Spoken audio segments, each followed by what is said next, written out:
کہ پاکستان کی نور Khan air base کے اوپر ایران کا ایک جہاز، جس کو انہوں نے کہا کہ یہ جنگ کی وجہ سے پاکستان نے ان کو تحفظ دیا، اور وہ نور خان ایئر بیس کے اوپر آ کر وہ جہاز کھڑا رہا۔ یہ بہت ہی مس لیڈنگ قسم کی خبر ہے، اس لیے کہ یہ حقائق کے مکمل طور پر منافی ہے۔ جن دنوں امریکہ اور اسرائیل ایران کے اوپر حملہ آور ہو رہے تھے، تو اس زمانے میں اگر ایرانی فضائیہ کے کوئی لڑاکا طیارے اڑ کر پاکستان کی طرف آتے تو امریکہ کے سیٹلائٹس اس وقت آنکھیں بند کی ہوئی تھیں، ان کو نہیں پتہ چلا کہ کیا ہوا۔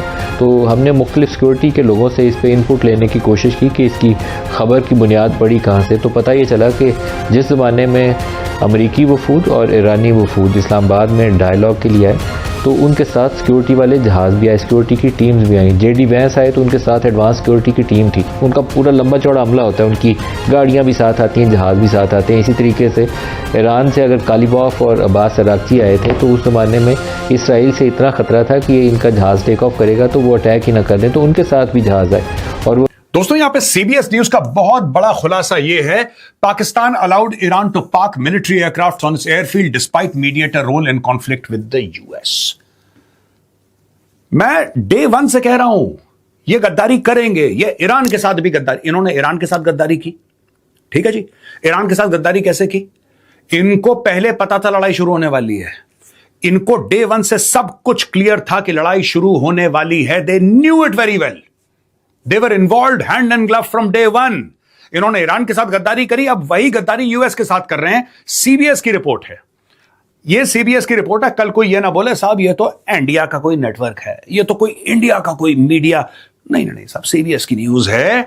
As Pakistan positioned itself as a diplomatic conduit between Tehran and Washington, it quietly allowed Iranian military aircraft to park in its airfields, potentially shielding them from American airstrikes, according to US officials with knowledge of the matter۔ یہ جو C B S نمسکار، السلام علیکم، ست سری اکال، جے جھولےلال۔ میں ہوں جی پریم مٹنانی اور آپ دیکھ رہے ہیں حالات حاضرہ کا پروگرام۔ حقیقت یہ ہے، ابتدا میں آپ سے درخواست ہے چینل ضرور سبسکرائب کریں۔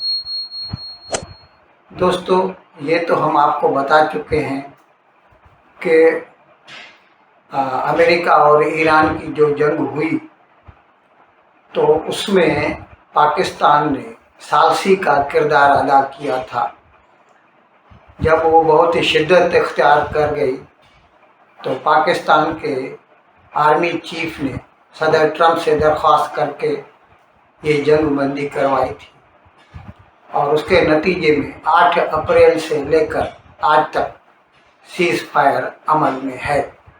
یہ الگ بات ہے کہ اب تک دونوں کے درمیان کوئی سمجھوتا نہیں ہو پایا۔ جب یہ سیز فائر ہوئی تھی تو اس وقت پاکستان کی درخواست پر دونوں ملکوں کے ڈیلیگیشنز، مندوبین جو پاکستان آئے تھے، جے ڈی وینس آیا تھا امریکہ کی طرف سے، اور ایران کی طرف سے عباس عراقچی تھا۔ خیر دونوں کے درمیان بات چیت ہوئی، کوئی نتیجہ نہیں نکلا، تو اب یہ مذاکرات جو ہیں امریکہ ایران، یہ تعطل کا شکار ہے۔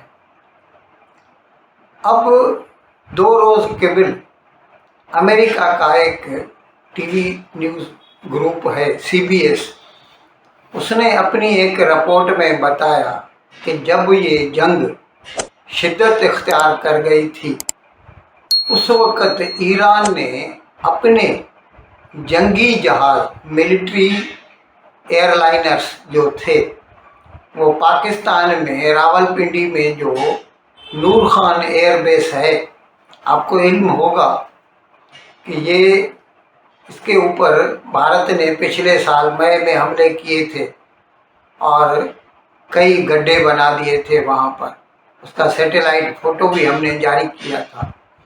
یہ نور خان ایئر بیس جو ہے اس کے اوپر فوٹو لیے گئے ہیں، اور سی بی ایس کو پتہ چلا ہے کہ وہاں پر ایران کے 2 C-130 ملٹری ایئر کرافٹ جو ہیں، ویسے ٹرانسپورٹ کے ہیں وہ بھی، یعنی پرسنل اور اکوپمنٹ ٹرانسپورٹ ہوتا ہے، یہ فائٹر جیٹ نہیں ہے لیکن بہت مہنگے ہوتے ہیں۔ تو दो तो उन्होंने खुद बताया है कि नूर खान एयर बेस पे पाए गए थे। अब यहाँ पर अमेरिका का एक सदर ट्रंप का दोस्त है लिंडसे ग्राम जो है, उसने एक्स पर अपना एक ट्वीट किया है। उसने पाकिस्तान के न्यूट्रलिटी पर सवाल खड़ा किया है कि जब पाकिस्तान जंग में किसी एक फरीक की मदद कर रहा हो उस वक़्त उसकी नीयत पर कैसे यकीन किया जा सकता है। आप खुद सोचिए, हकीकत में आर्बिट्रेटर जो भी होता है, मीडिएटर, उसको न्यूट्रल होना चाहिए, लेकिन यहाँ पर दिखाई देता है कि जब ईरान को लगा कि अमेरिका के लगातार हमलों से उसका सारा जो मिलिट्री हार्डवेयर है ख़त्म होता जा रहा है, तो उसने अपने मिलिट्री हार्डवेयर को बचाने के लिए पाकिस्तान से दरख्वास्त की और पाकिस्तान ने उसकी दरख्वास्त को कबूल किया और उसके मिलिट्री एयरप्लेन्स को अपने यहाँ पार्क करने की इजाज़त दे दी। अब कुछ लोग इसको you scratch my back I scratch your back, इस हाथ दे इस हाथ ले, इससे इसका मुआवजा करते हैं। कहते हैं कि 1971 में जब भारत पाकिस्तान जंग हुई थी और जिसके नतीजे में पाकिस्तान जंग हार गया था और बांग्लादेश बन गया था, उस वक़्त पाकिस्तान की दरख्वास्त पर ईरान ने पाकिस्तानी जंगी जहाज़ों को अपने यहाँ स्टेशन करने की इजाज़त दी थी। उस वक़्त रज़ा शाह पहलवी की सरकार थी, ये खोमैनी वालों की नहीं थी, वो 79 के दिसंबर में आए हैं। तो क्योंकि रज़ा शाह पहलवी जो है वो है तो मुसलमान ना, तो मुसलमान जो भी हो तो उनको उनकी सोच यही होती है कि हम पहले मुसलमान हैं फिर ईरानी हैं, पाकिस्तानी हैं या कुछ भी हैं। तो कुछ लोग इसका मुआवजा इससे करते हैं कि पाकिस्तान ने वो जो फेवर किया था ईरान ने उसको रिटर्न किया है। लेकिन लिंडसे ग्राम जो अमेरिका का कमिटेटर है, जिसने एक्स पर अपना ट्वीट डाला है, उसने कहा है कि हम पाकिस्तान की न्यूट्रलिटी पर कैसे भरोसा कर सकते हैं जब पाकिस्तान के वज़रा खुद, ये मैंने भी एक प्रोग्राम किया था, बताया था कि किस तरह पाकिस्तान का जो डिफेंस मिनिस्टर है ख्वाजा मोहम्मद आसिफ, उसने एक टीवी प्रोग्राम में, मैंने प्रोग्राम किया था आपको बताया था, उसमें उसने इसराइल को कैंसर का नाम दिया था और हकीकत में तो उसने अमेरिका को भी गालियाँ दी थी उसमें। यानी हकीकत ये है कि पाकिस्तान में आम जो है पब्लिक वो अमेरिका और इसराइल के ख़िलाफ़ है, और जैसे Iran death to America death to Israel कहते हैं, उसी तरह पाकिस्तान में भी ऐसा कहा जाता है। अच्छा, अभी इसके साथ साथ एक दूसरी मज़ेदार ख़बर, ये मैं आपको बता चुका हूँ कई मरतबा कि जब ईरान अमेरिकी हमलों या इसराइली हमलों के जवाब में उनसे मुकाबला करने की कुव्वत अपने पास नहीं पाता, तो वो जो छोटे छोटे ममालिक, मुसलमान ममालिक, उसके पड़ोसी हैं, उनके ऊपर ड्रोन या मिसाइल फेंकता रहता है। और इस सिलसिले में इसने यूएई पर कई मरतबा ड्रोन और मिसाइल फेंके हैं।